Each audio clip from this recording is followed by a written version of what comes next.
विषय आसा न्ही रेजोल्युशन जे मांडला दाजी सालकर बाबान आतां मिनिस्टरांनी उलयल्लें आसा आनी दाजी सालकरांनी उलयल्लें आसा आनी महत्व कितलें आसा ह्या फोर्टाचे दोनी दोगांनी सांगलेलें आसा.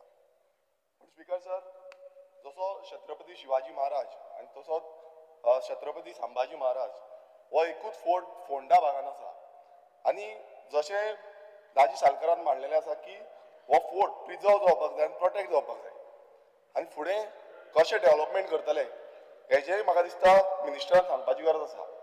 कारण कितें आसा खुबशीं वर्सां जालीं ह्या फोर्टाचेर दुर्लक्ष जाल्लें आसा आनी तें आजून पर्यंत हेजे फुडें कांयच जावना. काल मिनिस्टर वचून पळयला सो म्हाकाय दिसता की हो जो फोर्ट जो आमचो हेरिटेज आसा आमची हिस्टॉरिकल मॉन्युमेंट्स जशें हांव मिनिस्टराक प्रत्येक वेळार सांगता की हे प्रोटेक्ट उरपाक जाय. सो म्हाजोय तोच डिमांड आसा की बेगांच्या बेगीन ह्या फोर्टाचेर कितें करतले हेजो एक total step by step procedure जो आसा अलॉंग विथ सगळे घेवचो आनी तो फुडें व्हरचो. सो आनीक आनी चड करना. सो मिनिस्टरान आतां सांगता आसतना आमकां सांगचें की कितें तुमी स्टेप्स घेतले ते. येस